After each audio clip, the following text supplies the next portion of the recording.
देखने वालों की नज़र में आज ऐसा क्या हुआ, हर किसी के हाथ में है आईना टूटा हुआ, हर किसी के हाथ में है आईना टूटा हुआ। दोस्तों, स्वागत है आप सभी का एक बार फिर से आपके अपने यूट्यूब चैनल स्टडी वाला पे। शुरुआत करते हैं इसी प्यारी सी लाइन के साथ में। और आज हम लोग देखने वाले हैं सिंधु या हड़प्पा सभ्यता को। लास्ट क्लास में हम लोगों ने आईसीएससी पैटर्न की जो किताब थी उसको देखा हुआ था। तो मेरे एक फ्रेंड ने कमेंट करके कहा था कि सर इसमें काफ़ी चीज़ें छूट गई हैं। तो मैंने सोचा कि क्यों ना जो चीज़ें छूटी हुई हैं उनको फिर से एक तरीके से कवर किया जाए और इसको कंपटीशन लेवल का बनाया जाए। तो देरी न करते हुए चलिए इस चैप्टर को शुरुआत करते हैं। बहुत ही मज़ेदार होने वाला है, बहुत ही इंपॉर्टेंट फैक्ट इस वीडियो में मिलने वाले हैं। तो देरी न करते हुए शुरू करते हैं, लेकिन रिक्वेस्ट ये है कि वीडियो के लास्ट तक बने रहिएगा। देखिए, सिंधु घाटी सभ्यता जो है इसके लिए साधारणतः 3 नामों का प्रयोग होता है। एक होता है सिंधु सभ्यता, दूसरा है सिंधु घाटी की सभ्यता और तीसरा है हड़प्पा सभ्यता। और इनमें से प्रत्येक शब्द की एक पृष्ठभूमि है, यानी कि इसके पीछे का एक कारण है कि इसे हड़प्पा सभ्यता क्यों कहते हैं, सिंधु घाटी सभ्यता क्यों कहते हैं या सिंधु सभ्यता क्यों कहते हैं। ठीक है, नेक्स्ट पॉइंट है कि प्रारंभ में पश्चिमी पंजाब के हड़प्पा एवं तत्पश्चात मोहनजोदड़ो की खुदाई हुई थी। तब यह सोचा गया था कि यह सभ्यता अनिवार्यता यानी कि मुख्य रूप से सिंधु घाटी तक ही सीमित थी, यानी कि जो सिंधु नदी थी उसके किनारे तक ही सीमित थी। तो इसीलिए इसे सिंधु घाटी सभ्यता का नाम दिया गया या सिंधु सभ्यता का नाम दिया गया। हड़प्पा या सिंधु संस्कृति का उदय ताम्र पाषाणिक पृष्ठभूमि पर भारतीय उपमहाद्वीप के पश्चिमोत्तर भाग में हुआ। भारतीय उपमहाद्वीप के पश्चिमोत्तर का मतलब कि पश्चिम और उत्तर के जो एरिया है, तो उस एरिया में, उस क्षेत्र में इस संस्कृति का उदय होता है। इसका नाम हड़प्पा संस्कृति पड़ा, यानी अब ये दूसरा पॉइंट है कि इसका नाम हड़प्पा संस्कृति पड़ा क्योंकि इसका पता सबसे पहले 1921 में पाकिस्तान के पश्चिमी पंजाब प्रांत में अवस्थित हड़प्पा के आधुनिक स्थल से चला।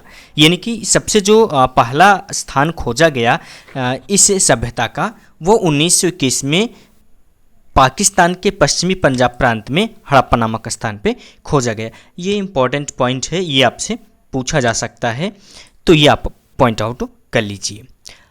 अगली यदि पॉइंट की बात करें तो है कि इस परिपक्व यानी कि पूरी तरीके से एकदम जो बढ़िया वेल डिफाइंड संस्कृति थी हड़प्पा संस्कृति का केंद्र स्थल पंजाब और सिंधु में मुख्यतः सिंध घाटी था, इसीलिए इसे सिंधु घाटी की सभ्यता भी कहा जाता है। दजला और फरात और नील घाटी सभ्यताओं की समकालीन यह सभ्यता अपने विशिष्ट नगर नियोजन, ये पहला पॉइंट है, विशिष्ट नगर नियोजन, दूसरा जल निकासी व्यवस्था के लिए प्रसिद्ध है। यदि आपसे पूछा जाए कि सिंधु घाटी की जो सभ्यता है वो किसके लिए प्रसिद्ध है, तो इसकी 2 पॉइंट्स हैं, एक विशिष्ट नगर योजना, दूसरा जल निकासी की व्यवस्था। इन 2 चीज़ों के लिए यह सभ्यता प्रसिद्ध है। अब इसके बारे में कुछ खास बातें देख लेते हैं, और ये इंपॉर्टेंट फैक्ट जो है ये आपके एग्जाम की दृष्टि से बहुत ही महत्वपूर्ण है। एक स्थल है हड़प्पा, इसकी जो खुदाई हुई, उत्खनन हुआ, वो वर्ष है 1921 में। इसके उत्खनन करता थे दयाराम साहनी। और यदि इसके स्थिति की बात करें यानी कि स्थल कहाँ पे है, तो मांटगोमरी जिला पंजाब पाकिस्तान में, यानी कि वर्तमान समय में ये पाकिस्तान का हिस्सा है। दूसरा स्थान जो है हड़प्पा सभ्यता का वो है मोहनजोदड़ो, और इसकी खुदाई हुई थी 1922 में, और इसके उत्खनन करता थे आर.डी. बनर्जी, और ये सिंध के लड़काना जिले यानी कि पाकिस्तान में स्थित है। तीसरा जो क्षेत्र है वो है सुतकांगीडोर, जो कि 1927 में खोदा गया, और इसके उत्खनन करता थे आरियल स्टाइन, और ये बलोचिस्तान यानी कि आधुनिक पाकिस्तान का क्षेत्र है। अगला जो एरिया है वो है चहुंदड़ो, ये 1931 में इसकी खुदाई की गई थी, और इसके उत्खनन करता थे एम.जी. मजूमदार, जो कि सिंध यानी कि आधुनिक पाकिस्तान के क्षेत्र में है। अगला जो स्थान है वो है रंगपुर, और रंगपुर की खुदाई हुई थी 1953 में, और इसके उत्खनन करता थे माधो स्वरूप वत्स, और ये अहमदाबाद काठियावाड़ भारत में ये स्थान अवस्थित है। अगला जो हड़प्पाकालीन स्थल है वो है कोट दीजी, जो कि 1935 में इसकी खुदाई की गई थी, और इसके उत्खनन करता थे ध्रुवे, जो कि इस समय सिंध यानी कि पाकिस्तान में इसकी अवस्थिति है। अगला जो स्थान है वो है रोपड़, और रोपड़ की भी खुदाई 1953 में की गई थी। वाई.डी. शर्मा इसके उत्खनन करता थे, पंजाब भारत में इसकी अवस्थिति यानी कि लोकेशन है। अगला उत्खनन जो क्षेत्र है वो हड़प्पा का, वो है कालीबंगा। और कालीबंगा या कालीबंगन भी कहा जाता है। यह 1953 में इसकी खुदाई की गई थी और एक घोष इसके उत्खनन करता थे। और ये जो स्थान है ये गंगानगर राजस्थान का एरिया है। यदि अगले स्थल की बात करें तो वो है लोथल, और ये 1955 से 63 के बीच में इसकी खुदाई की गई थी और इसके उत्खनन करता थे SR राव। और ये अहमदाबाद यानी कि काठियावाड़ क्षेत्र में इसकी खुदाई की गई थी। इसका लोकेशन वहाँ पे पाया गया था। अगला स्थान जो है वो है आलमगीरपुर, और आलमगीरपुर को 1958 में खुदाई की गई थी। और इसके जो उत्खननकर्ता थे, यानी कि उत्खननकर्ता का मतलब कि जो इसमें मुख्य निर्देशक थे जिनकी अंडर में एक कंस्ट्रक्शन हुआ था, यानी कि खुदाई का कार्य हुआ था, तो वो थे यज्ञदत्त शर्मा। और ये जो स्थान है ये आधुनिक में उत्तर प्रदेश के मेरठ नामक एरिया में है।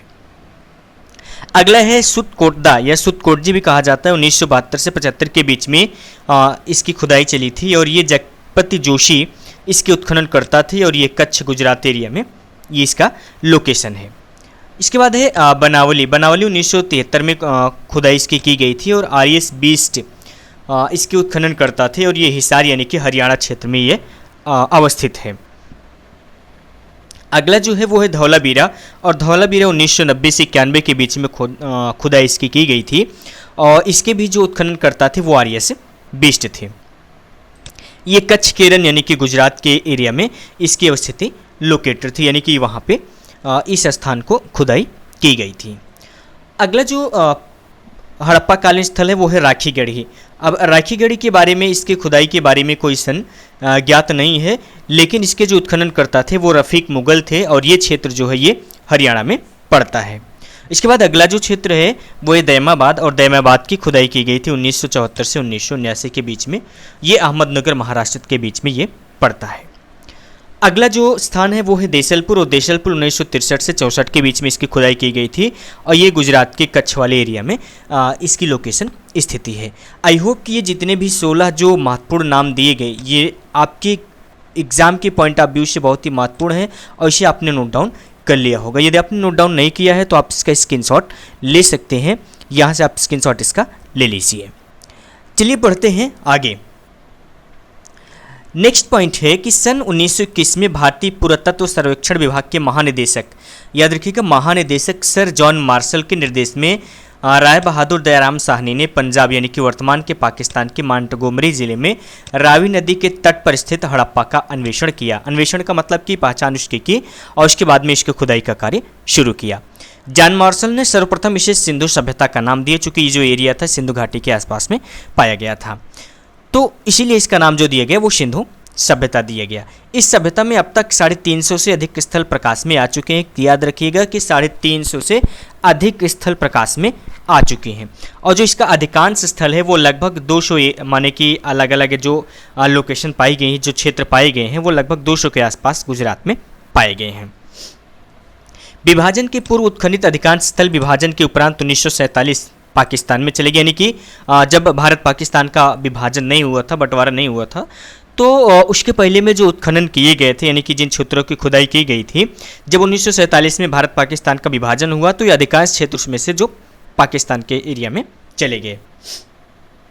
अपवाद स्वरूप 2 स्थल यानी कि कोटला निगाह खां यानी रोपड़ का सतलज नदी पर तथा रंगपुर मादर नदी पर काठियावाड़ भारतीय सीमा पर क्षेत्र में शेष बचे हैं। बाकी लगभग देखा जाए तो जितने भी क्षेत्र देखने को मिलता है वो पाकिस्तान में ही देखने को मिलते हैं। अब एक हेडिंग से बात कर लेते हैं कि काल निर्धारण, यानी कि इसका जो समय काल है वो कहाँ से कब तक रहा है। चूँकि इसके बारे में अलग अलग जो भारतीय पुरातत्वविद रहे हैं उनमें विवाद का विषय रहा है। सिंधु सभ्यता की तिथि को निर्धारित करना भारतीय पुरातत्व का विवादग्रस्त विषय है। यह सभ्यता आरंभ से ही विवादास्पद रूप में दिखाई पड़ती है तथा इसके पतन भी आकस्मिक प्रतीत होता है। ऐसी स्थिति में कुछ भी निश्चित तौर पर कहा नहीं जा सकता। यदि इस क्षेत्र की बात करें तो सर्वप्रथम इसका प्रयास जॉन मार्शल साहब ने किया था और 1931 में इस सभ्यता की तिथि लगभग 3250 ईसा पूर्व से 2750 ईस्वी निर्धारित किया गया था। रेडियो कार्बन 14 यानी कि जिसे हम C14 के नाम से जानते हैं कि नवीन विश्लेषण द्वारा की पद्धति के द्वारा हड़प्पा सभ्यता की जो तिथि वो 2500 ईसा पूर्व से 1750 ईसा पूर्व माना गया है, जो कि अधिक सर्वमान्य है क्योंकि अभी तक में जो भी काल निर्धारण के लिए यूज़ किया जाता है टेक्नोलॉजी वो कार्बन 14 का ही टेक्नोलॉजी यूज़ किया जाता है, तो इसको हम ज़्यादा से ज़्यादा सर्वमान मानते हैं। अब अलग अलग विद्वान के जरिए इसकी जो तिथि निर्धारित की गई इसके बारे में देख लेते हैं। तो जॉन मार्शल साहब ने इसे 3250 से 2725 ईसा पूर्व के बीच में इसकी जो स्थिति है यानी कि समय काल है उसे निर्धारित किया है। अर्नेस्ट मैके साहब ने 2800 से 2500 ईसा पूर्व के बीच में इसे माना है। माधव स्वरूप बच्चे साहब कहते हैं कि नहीं 3500 से लेकर के 2700 ईसा पूर्व तक के बीच में यह सभ्यता रही है। वहीं CJ गेड साहब का कहना है कि 2350 से लेकर के 1750 ईस्वी के बीच की इसका समय काल निर्धारित होता है। और नेक्स्ट जो है मार्टिमर व्हीलर साहब ये कहते हैं कि नहीं 2500 से लेकर के 1500 ईसा पूर्व के बीच में इसका समयकाल माना जाना चाहिए। वहीं फेयर सर्विस कहते हैं कि 2000 से लेकर के 1500 ईसा पूर्व के बीच में इसके समय को माना जाना चाहिए। दोस्तों थोड़ा सा मिसप्रिंट हुआ है, यहाँ पे ईस्वी की जगह पे ईसा पूर्व रहेगा, ये थोड़ा सा आप देख लीजिएगा। ये 2750 ईसा पूर्व तक के बीच में से माना जाता है। नवीनतम आंकड़ों के अनुसार यह सभ्यता 400 से 500 वर्ष तक विद्यमान रही तथा 2200 ईसा पूर्व से लेकर के 2000 ईसा पूर्व के मध्य अपने परिपक्व अवस्था में थी, यानी कि पूरी तरीके से ये अपने विकास के चरमोत्कर्ष पे यानी कि फुली डेवलप स्थिति में थी। यदि विस्तार की बात करें यानी कि इसके विस्तार की बात करते हैं तो यह सभ्यता के अवशेष पाकिस्तान और भारत के पंजाब, सिंध, बलूचिस्तान, गुजरात, हरियाणा, राजस्थान, पश्चिमी उत्तर प्रदेश, जम्मू कश्मीर, पश्चिमी महाराष्ट्र के भागों में पाए जा चुके हैं। इस सभ्यता का फैलाव उत्तर में जम्मू कश्मीर, दक्षिण में नर्मदा के मुहाने तक और पश्चिम में मकरान समुद्र से लेकर के पश्चिमी उत्तर प्रदेश के मेरठ तक में है। इसका सबसे पश्चिमी पूर्वस्थल जो है वो शुद्ध कांगेडोर जो कि बलूचिस्तान में है, ये सबसे पश्चिमी एरिया है। यदि पूर्वी पूर्वस्थल की बात करें तो सबसे पूर्वी पूर्वस्थल आलमगीरपुर है और सबसे उत्तरी पूर्वस्थल मांडा है जो कि जम्मू कश्मीर में इस समय इसकी स्थिति है, वहाँ पे है। और दक्षिणी पूर्वस्थल जो है वो दैमाबाद है। इस त्रिभुजाकार क्षेत्र का क्षेत्रफल वर्तमान में लगभग 13 लाख वर्ग किलोमीटर के है और इस सभ्यता के विस्तार के आधार पर ही स्टुअर्ट पिगेट ने हड़प्पा एवं मोहनजोदड़ो को एक विस्तृत साम्राज्य की जुड़वा राजधानियां बताया था। ये कहा था कि हाँ ये एक विस्तृत साम्राज्य की जुड़वा राजधानी हड़प्पा और मोहनजोदड़ो रही होंगी। अब बात कर लेते हैं सिंधु सभ्यता के निर्माता कौन रहे होंगे। सिंधु सभ्यता के निर्माता के बारे में सिंधु घाटी सभ्यता के प्रवर्तकों एवं मूल संस्थापकों के संबंध में हमारी उपलब्ध जानकारी केवल समकालीन खंडहरों से प्राप्त मानव कंकाल और कपाल यानी कि खोपड़ियों से है। चूँकि इसके बारे में बहुत ज़्यादा जो इसकी लिपि है वो पढ़ी नहीं जा चुकी, तो बहुत ज़्यादा जानकारी कन्फर्म रूप से हम इसके बारे में नहीं कर सकते। लेकिन एक अनुमान के आधार पर ये माना जाता है कि हाँ इसे ये लोग रहे होंगे या इस तरीके से ये सिंधु घाटी सभ्यता का निर्माण हुआ रहा होगा। तो प्राप्त साक्ष्यों से पता चलता है कि मोहनजोदड़ो की जनसंख्या एक मिश्रित प्रजाति की थी जिसमें कम से कम 4 प्रजातियां थी, यानी कि जो उसमें मनुष्यों की जनसंख्या थी वो उसमें 4 प्रजातियां पाई जाती थी, जिसमें प्रमुख रूप से प्रोटो ऑस्ट्रेलाइट, भूमध्य सागरी, अल्पाइन और मंगोलाइट थी। आमतौर पर यही धारणा है कि मोहनजोदड़ो के लेख मुख्यतः भूमध्य सागरी प्रजाति के ही थी। याद रखिएगा ये आम धारणा है, यानी कि ये आमतौर पर ऐसा माना जाता है कि ये लोग भूमध्य सागरी प्रजाति के रहे होंगे, ऐसा माना जाता है। ये पॉइंट नोट किए गया। किसी प्रजाति विशेष द्वारा सिंधु सभ्यता के प्रवर्तन या संस्थापन करने के संबंध में इतिहास एवं पुरातत्वविदों के मध्य काफ़ी मतभेद है। जैसे कि भी हम लोगों ने डिस्कस किया कि जो इसका समयकाल है, समयकाल को निर्धारित करने में भी थोड़ा सी जो पुरातत्वविद हैं वो आपसी मतभेद में रहते हैं। वैसे ही इसके बारे में ये पूर्ण रूप से ये कहना कि इसके संस्थापक या प्रवर्तक जातियाँ कौन कौन सी थी या कौन इसके संस्थापक थे, इसके बारे में भी जो भी पुरातत्वविद या इतिहासकार हैं उनमें भी मतभेद है। सिंधु सभ्यता के प्रवर्तकों को द्रविड़, ब्राहुई, सुमेरियन, पाणी असुर, वृत्य, बहीक, दास, नाग और आर प्रजातियों से संबंधित बताया गया है। अब इनमें से माना जाता है हाँ ये द्रविड़ रहे होंगे, ब्रोहिन रहे होंगे, सुमेरियन रहे होंगे या पाणी असुर, वृत्य, बहीक, इनमें से कोई एक रहे होंगे या एक से अधिक जातियाँ रही होंगी जिन्होंने इस सभ्यता की स्थापना की थी। परंतु अधिकांश विद्वान इस मत से सहमत हैं कि द्रविड़ ही सैंधव सभ्यता के निर्माता थे। यानी कि ज़्यादातर जो वैज्ञानिक है वो यही मानते हैं कि जो सिंधु घाटी सभ्यता है उसके जो निर्माणकर्ता थे या उसके जो सिंधु घाटी सभ्यता के जो निवासी थे वो द्रविड़ माने जाते हैं।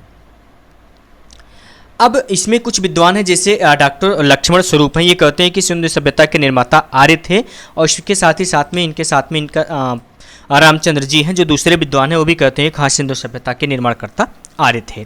गार्डन चाइल्ड कहते हैं कि नहीं ये सुमेरियन थे, वहीं राखलदास बनर्जी कहते हैं कि ये द्रविड़ थे और व्हीलर कहते हैं कि ये दस्यु या दास्य समुदाय के थे। दस्यु जिसे कि डाकू भी कहा जाता है, यानी कि दस्यु डाकू को कहा जाता है, या फिर दास होते हैं नौकर। इसके माने कहते हैं कि इस जाति के या इस प्रजाति के लोग रहे होंगे जिन्होंने सिंधु घाटी सभ्यता को बसाया है। अब बात कर लेते हैं मुख्य स्थल की। तो सिंधु घाटी के जिन नगरों की खुदाई की गई उनमें निम्नलिखित वर्ग में विभाजित किया जा सकता है। पहला है केंद्रीय नगर, दूसरा है तटीय नगर और पत्तन, और तीसरा है अन्य नगर और कस्बे। ये तीन अलग अलग पार्ट में इसको बांटा जा सकता है। अब बात कर लेते हैं केंद्रीय नगर की। तो सिंधु सभ्यता के 3 केंद्रीय नगर थे, हड़प्पा, मोहनजोदड़ो और धौलावीरा। इंपॉर्टेंट पॉइंट है कि 3 केंद्रीय नगर कौन कौन से थे, तो वो थे हड़प्पा, मोहनजोदड़ो और धौलावीरा। और ये समकालीन बड़ी बस्तियाँ थी, यानी कि उस समय इनमें सबसे ज़्यादा बड़ी बस्तियाँ, यानी कि इसे इस तरीके से कह सके कि नगरीय सभ्यता जो दिखाई देती है हड़प्पा, मोहनजोदड़ो और धौलावीरा में ही दिखाई देती है। आप स्टार्ट कर लेते हैं हड़प्पा के बारे में कुछ इंपॉर्टेंट फैक्ट को जानने की शुरुआत। पाकिस्तान के पंजाब प्रांत में स्थित मांटगोमरी जिले में रावी नदी के बाएं तट पर, अभी एग्जाम में पूछा गया था कि किस तट पर है, यानी कि बाएं या फिर दाएं, तो ये बाएं तट पर एक स्थित पूरा स्थल है। और हड़प्पा के टीले एवं ध्वंसावशेषों के विषय में सर्वप्रथम जानकारी 1826 में चार्ल्स मेयरसन ने दी थी। कब? 1826 में किसने दी थी? चार्ल्स मेयरसन ने दी थी इसके बारे में जानकारी, यानी कि इसके जो अवशेष हैं इसके बारे में सबसे पहले 1826 में ही पता चल गया था। 1921 में दयाराम साहनी ने इसका सर्वेक्षण किया और 1923 में इसका नियमित उत्खनन आरंभ हुआ। यानी कि 1921 में इसका सर्वेक्षण किया गया, इस तरीके से कह सकते हैं कि इसका इंस्पेक्शन किया गया, जांच की गई और जांच करने के बाद में 1923 में इसका नियमित उत्खनन कराया गया। 1926 में माधव स्वरूप वत्स ने तथा 1946 में मार्टिमर व्हीलर ने व्यापक स्तर पर इसका उत्खनन कराया। हड़प्पा से प्राप्त 2 टीलों में पूर्व टीले को नगर टीला तथा पश्चिमी टीले को दुर्ग टीला के नाम से संबोधित किया गया। तो याद रखिए कि इसके 2 टीले मिले हैं, एक पूर्वी टीला है जिसे नगर टीला तथा पश्चिमी टीले को दुर्ग टीला के नाम से बताया गया है। यहाँ पर 6 की 2 पंक्तियों में निर्मित कुल 12 कक्षों वाले एक अन्नागार का अवशेष प्राप्त हुआ है। ये इंपॉर्टेंट फैक्ट है कि 6 की यानी कि 6 कमरे कैसे कह सकते हैं कि 2 पंक्तियाँ हुई हैं जिसमें कि कुल 12 कक्षों वाला एक अन्नागार प्राप्त हुआ है, जिसका कुल क्षेत्र 2745 वर्ग किलोमीटर से भी अधिक है।